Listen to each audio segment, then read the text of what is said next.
Thanks so much for joining us for This Week in Jacksonville Business Edition. Our guest today, Dr. David Jaffe from UNF. And this is really cool. I saw, Dr. Jaffe, you were included in a story one of my colleagues did about affordable housing and some things going on here. And I just, at that point, heard about the Jack's rental housing project at UNF. So if you would tell us a little bit about you and then the connection, what this project is, please. Yes, so I'm a professor of sociology at the University of North Florida. I've been there since 2000. I've done different kinds of projects like this. This one was started in 2022. It's called the JAX, J-A-X, Rental Housing Project. I describe it as a community-based public sociology project. It's obviously community-based in the sense that it's focusing on the community of Jacksonville. The public sociology component is an aspect of sociological inquiry. It's widely recognized. And basically the point is, and I think many people would be sympathetic to this, that is, if sociologists are going to spend time studying, writing, analyzing something that has some social consequences and significance, they should make it public. They should share it with the public. They should disseminate the results rather than simply confine it to an article in a journal that may be read by a very small number of people. So that's what the project is dedicated to, public sociology. We disseminate the results of our research, both through research briefs as well as through full-length reports. We put out a full-length report back in April 2023. We did another one in May 2024. That most recent one focuses on multifamily rental properties in Jacksonville. What's the reason for this? Or hey, you said, I want to look at this. The research I want to do is in this area. Why is it important? Well, right around that time in 2022, we were seeing a lot of media reports on the really, really unprecedented sharp spike in monthly rent payments that people were experiencing nationally, but in particularly in Sunbelt cities. So to just give you a few statistics, if you don't mind, the rise in monthly rent between 2020 and 2024 was roughly between $300 and $400 a month, or 30 to 40%. I just looked at the HUD, what's called fair market rent rate. They establish a rent for purposes of housing policy. In 2021, for a two-bedroom apartment, what they call fair market rent, I have some issues with the term fair market rent. That's another matter. The fair market rent in 2021 was $1,113. The most recent, which they list as 2025, is $1,750. That's a $617 increase. That's monthly rent for a two-bedroom apartment. That's a 55% increase. So what we see in Jacksonville, what we see across the country, and this is widely reported, is what's called the cost burden. So when we're looking at affordable housing, probably the most common measure is what is the cost burden? What percentage of renters are paying 30% or more of income on rent?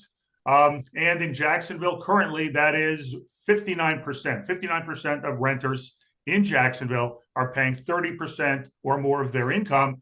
There's something called severely cost burdened. That's when you're paying 50% or more of your income in rent, and that's about 30%. I should note that the numbers that just came out looked at all of the major metropolitan areas in the country, and the change between 2019 and 2023, Jacksonville had the second highest increase in the cost burden, from 49% to 59%. Wow. So we're really seeing a situation where working people are getting really, really squeezed. Another organization that studies this very carefully, and they talk about, they have a report called Out of Reach. That is that access to rental housing, affordable rental housing, is becoming out of reach. They calculate what the hourly wage would be required in order for somebody to get a two-bedroom apartment and not be cost burdened. Their hourly wage would have to be $30.85 an hour.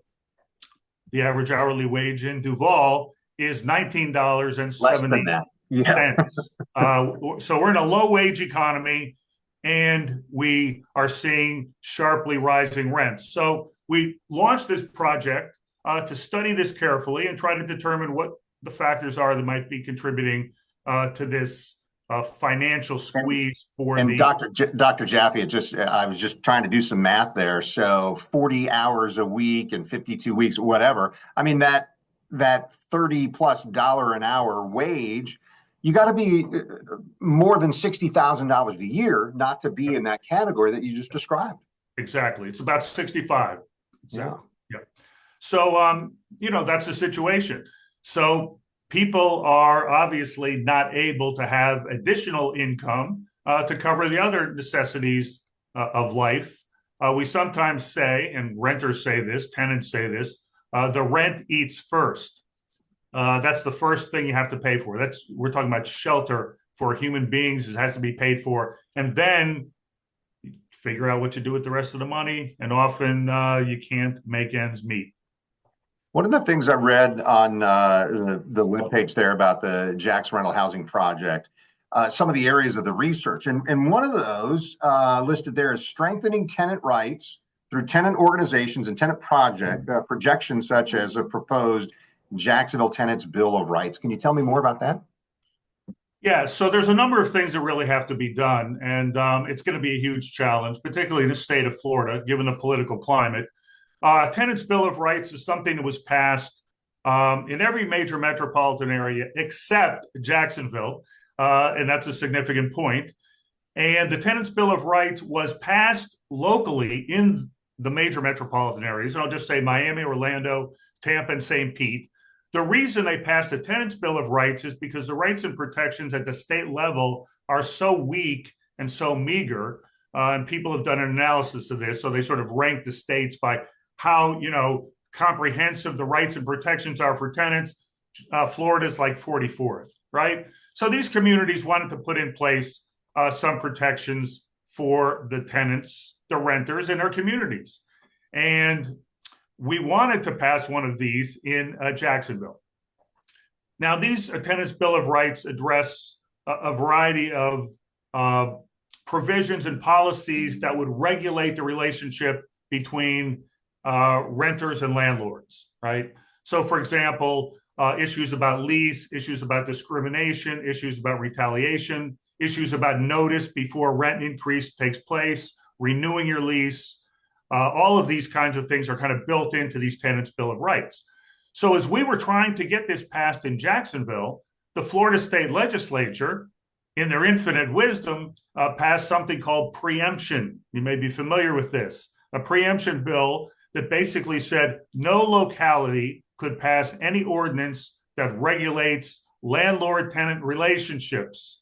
Therefore, all of the Tenant Bill of Rights that existed in those communities, passed democratically by city councils or city commissions, null and void. And of course, we had to stop our effort here because there was no point.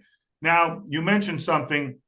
There are two provisions in the Tenants Bill of Rights that are still viable, that still could be passed. One is an Office of Housing Resources, and I've been working with Florida Rising and other parties to try to see if we can get the city council to pass this. This would be an office that would provide resources to tenants on what their rights are, where they can find housing, where they can file complaints. Right now, all of that is very difficult for any tenant to know or to find. And the other is a landlord registry, which would be a publicly searchable registry of every landlord and who actually owns the property. Yeah. That's not always easy to discover, as we found when we started our research project. I could say more about that, but the point is, those are two provisions we could still get passed without violating the preemption bill.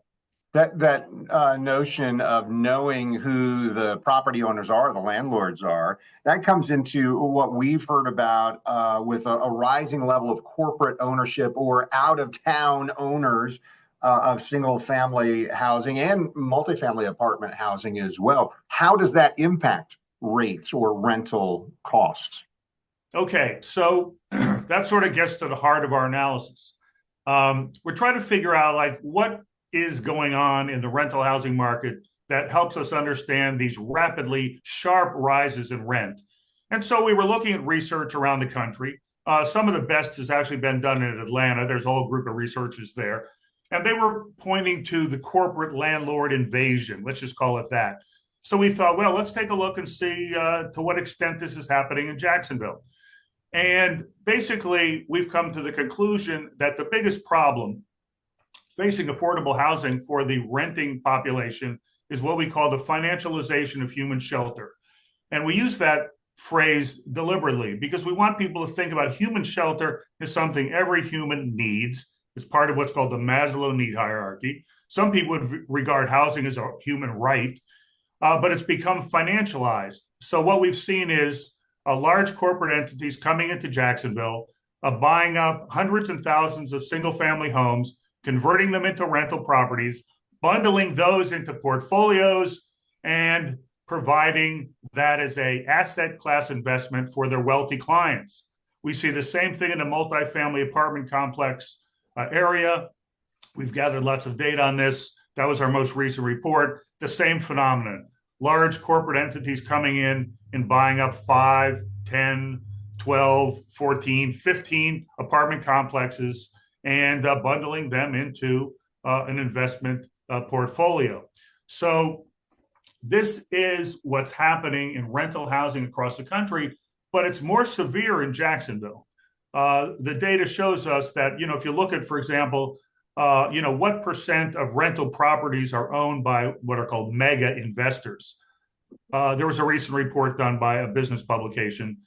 We have some of this data as well. Everyone sort of measures, who qualifies as a mega investor differently, but basically, Jacksonville came in second place among major metros in the country, behind Atlanta. So this is what's happening in Jacksonville.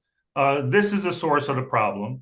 And until this is tackled or addressed, and it's not easy to do, and there are powerful political forces that oppose this, as you can imagine, I don't really believe there's any hope to have affordable housing for the majority of working people. By affordable, I mean anything close to less than cost burdened, which is 30% of your income. Dr. Jaffe, what we were just talking about there about corporate ownership and the level of that, is that a good thing or a bad thing? I think what you were just describing, you were saying that's probably bad, but maybe explain why, how that impacts the experience that renters would have under a high volume of corporate ownership.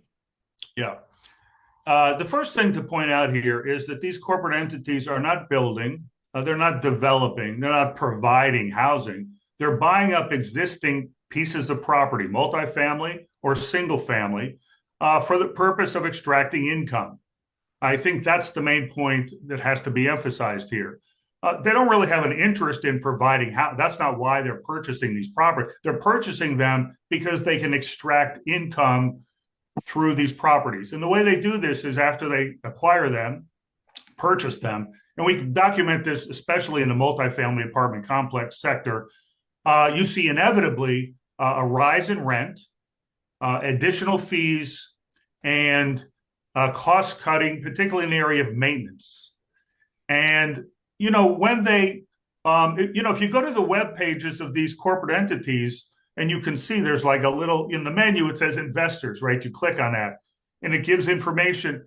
And they're basically very blunt. They say, given the ability of us to control property, particularly in places like Florida, where there are few restrictions and regulations, we have the ability to raise rent, impose fees, and extract income. And that's exactly what they do. So what you have on the one end, obviously, I view this as a very negative phenomenon, the financialization of human shelter. On the one end, you've got working class people struggling to make ends meet. Their rent is going up steadily on the one hand. On the other hand, you've got these corporate entities often promising 8 to 12% return for the investors, and you've got people on the other end receiving a passive income. I think anyone that looks at that would have to question the wisdom of this as a way to organize housing in the United States. Yeah, and it's worse in the Southeast and Jacksonville. And that's what you said was that the Sun Belt especially, huh? Yes. Yeah. Well, Dr. David Jaffe, I appreciate it. I know that the research continues there at UNF and the efforts to understand this topic even more. And I appreciate some of the insights, just hearing some of that. I've looked at some of the data there. Where does somebody go if they want to see some of your research right now? Yeah, thanks for asking. They can just go to JAX, Rental Housing Project. Type that into Google. It should pop up. It's at UNF. If you go to that website, you can see what we call research briefs, info briefs, and then you can go to the reports. And there are 2 full-length reports that outline in detail all of the things I've just briefly touched on, Kent. So thank you very much for giving me the opportunity to share this information. Yeah, well, and to you, because you were saying, hey, we want to make sure that what we research, it's available to everybody out there in the public. Thanks for spending the time with us today, Dr. Jaffe. And to each of you who are listening or watching, thanks for watching This Week in Jacksonville Business Edition, wherever you get your podcasts. Like, subscribe, follow, do all of that. And new episodes come out every Thursday at 9.